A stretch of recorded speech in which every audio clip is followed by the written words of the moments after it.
پہ غور کیجیے آپ کہ وہی بچے جب ماں اور باپ کی آنکھیں دھندلا جاتی ہیں تو انہیں قطرہ بھر روشنی دینے سے کیوں کتراتے ہیں؟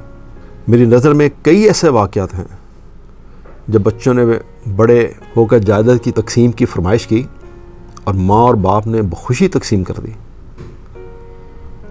اور بچوں نے وہ تقسیم قبول بھی کر لی، مگر اس تقسیم میں ماں باپ کسی کے حصے میں نہیں آئے، صرف جائیداد لے کر بچے خوش ہو گئے۔ کہیں ایسا نہ ہو کہ یہی کچھ زندگی آپ کے ساتھ ایسا کرنے جو آپ نے اپنے ماں باپ کے ساتھ کیا ہو۔ السلام علیکم، میرا نام ہے شاہد ایوب، آپ دیکھ رہے ہیں لرننگ ٹو لیو۔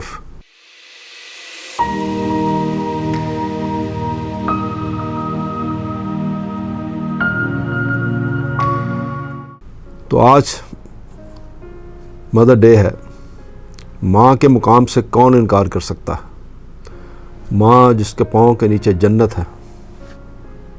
مجھے اس موقع پر اپنے ایک عزیز دوست کی بہت یاد آئی۔ ہم نے ایک عرصہ ساتھ گزارا ہے۔ اللہ تعالیٰ نے بیٹیوں کے بعد اسے ایک اولاد نرینہ عطا کی، مگر وہ بچہ ایک اسپیشل چائلڈ تھا۔ آج اس باس کو 23 سال گزر گئے، اور آج بھی وہ ماں اس بچے کی اسی طرح خدمت، اسی محبت سے، اسی جذبے سے کرتی ہے جیسے وہ پہلے دن کرتی تھی، اور اسی ساتھ ساتھ اس باپ کی محبت میں بھی کمی نہیں آئی۔ ماں تو بچے سے اسی دن بنا دیکھے پیار کرنا شروع کر دیتی ہے جب اس کے پیٹ میں ہوتا، وہ کالا ہو، گورا ہو، خوبصورت ہو، نا خوبصورت ہو،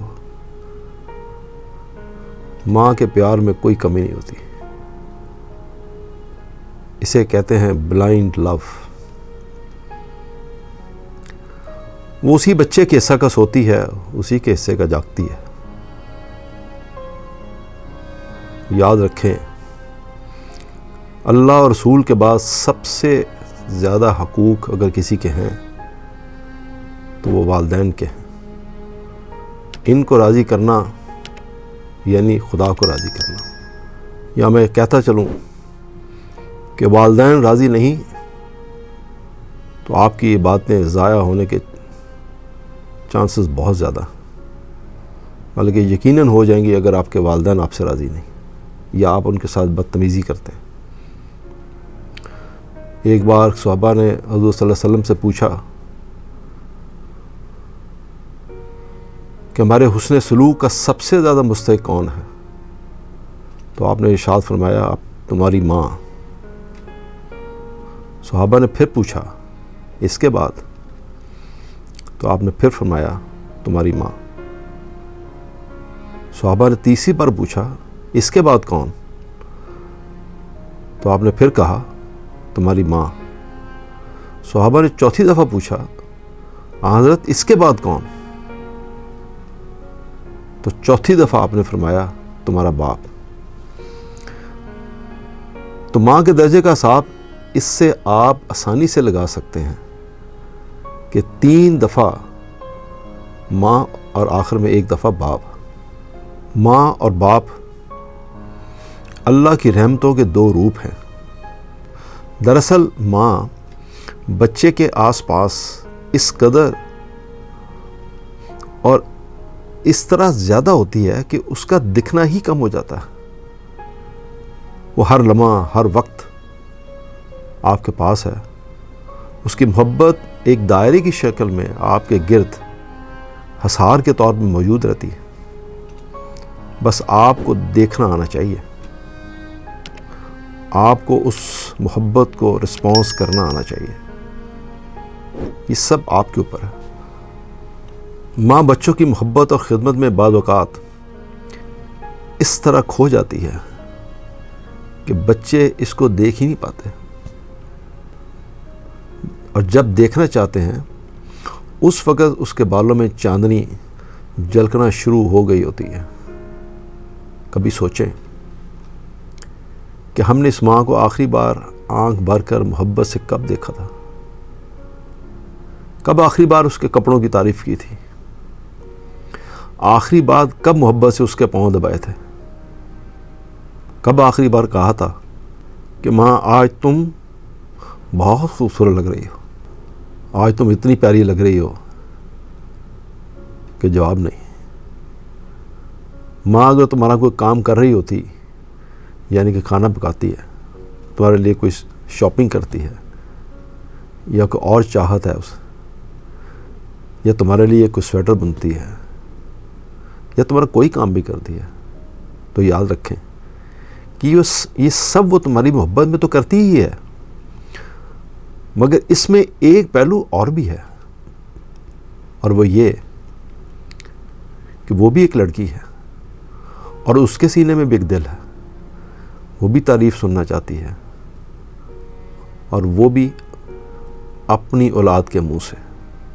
اگر وہ کھانا پکا کر کھلاتی ہے تو کہو واہ ماں، تمہارا جیسا کھانا کوئی پکا ہی نہیں سکتا، یا پھر یہ جو کپڑے تم لائی ہو لاجواب ہیں۔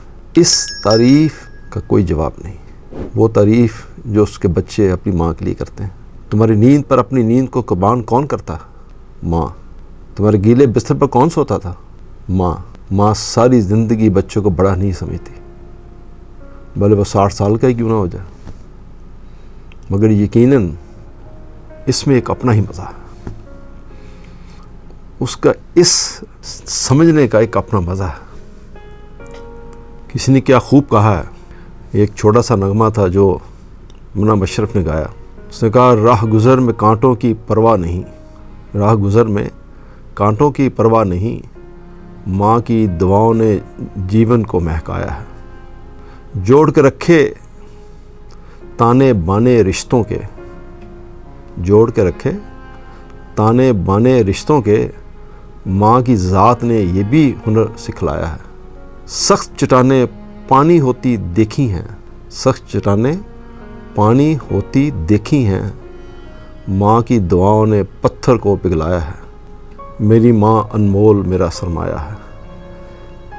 آپ نے غور کیا ہوگا کہ جب تک ماں باپ زندہ ہیں تو وہ سارے رشتے قائم رہتے ہیں، خاص طور پہ ماں، جو بہن بھائیوں کے آپس میں ہوتے ہیں ایک گھر کے اندر۔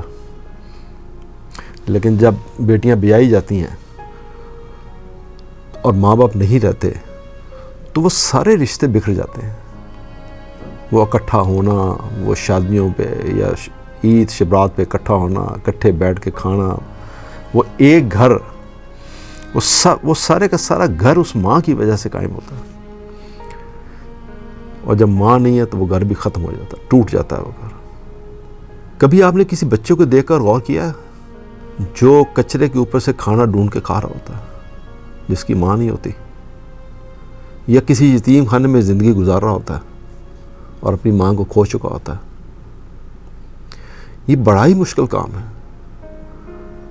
ہم جیسے حسودہ حال لوگ جو اس بات کو کبھی سمجھ ہی نہیں سکتے، جن کے ماں باپ زندہ ہیں، یا ہمارے لیے وہ نعمت اللہ تعالیٰ نے ہمیں بخشی کہ ہم اپنے ماں باپ کے ساتھ ہیں، ہم ان بچوں کا کیسے اندازہ لگا سکتے ہیں؟ لیکن اگر کبھی ہم لگا سکیں اور ان کو سمجھ سکیں، ان بچوں کے دلوں کو سمجھ سکیں، ان کے دل سے نکلنے والی آواز کو سمجھ سکیں جو وہ اپنی ماں کو یاد کر کے کہتے ہیں، میں آپ کے سامنے پیش کرتا ہوں۔ وہ بچہ کہہ رہا ہے، بچہ جس نے شاید اپنی ماں کو دیکھا بھی نہیں ہے، یا اگر دیکھا بھی ہے تو شاید 1 آدھ سال، وہ کہہ رہا ہے دیکھنی ماں میں بدل گیا ہوں، روٹی ٹھنڈی کھا لینا ماں، دیکھنی ماں میں بدل گیا ماں، روٹی ٹھنڈی کھا لینا ماں، کپڑے میلے پا لینا ماں، کپڑے میلے پا لینا ماں، دیکھنی ماں میں بدل گیا ہوں،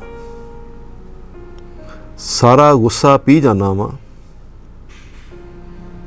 سارا غصہ پی جانا ماں، ہر دکھ تے لباں نوں سی لینا ماں، ہر دکھ تے لباں نوں سی لینا وا، ساری گلاں جر لینا وا، ਸਾਰੀਆਂ ਗੱਲਾਂ ਜਰ ਲੈਣਾ ਵਾਂ, ਠੰਡਾ ਹੌਕਾ ਭਰ ਲੈਣਾ ਵਾਂ, ਦੇਖ ਨੀ ਮਾਂ ਮੈਂ ਬਦਲ ਗਿਆ ਵਾਂ। ਹੁਣ ਕਿਸੇ ਨੂੰ ਕੁਛ ਨਹੀਂ ਦੱਸਦਾ, ਹੁਣ ਕਿਸੇ ਨੂੰ ਕੁਛ ਨਹੀਂ ਦੱਸਦਾ, ਹਰ ਵੇਲੇ ਮੈਂ ਰਹਿੰਦਾ ਹੱਸਦਾ। ਅੰਦਰ ਜਾਤੀ ਕੋਈ ਨਾ ਪਾਵੇ, ਅੰਦਰ ਜਾਤੀ ਕੋਈ ਨਾ ਪਾਵੇ, ਤੇਰਾ ਗਮ ਮੈਨੂੰ ਖਾਈ ਜਾਵੇ। ਦੇਖ ਨੀ ਮਾਂ ਮੈਂ ਬਦਲ ਗਿਆ ਵਾਂ, ਤੇਰੇ ਬਾਝੋਂ ਮੈਨੂੰ ਕੋਈ ਨਹੀਂ ਪੁੱਛਦਾ, ਤੇਰੇ ਬਾਝੋਂ ਮੈਨੂੰ ਕੋਈ ਨਹੀਂ ਪੁੱਛਦਾ। ਹੁਣ ਮੈਂ ਕਿਸੇ ਨਾਲ ਨਹੀਂ ਰੁੱਸਦਾ, ਦੇਖ ਨੀ ਮਾਂ ਮੈਂ ਬਦਲ ਗਿਆ ਵਾਂ। ਰੋਟੀ ਠੰਡੀ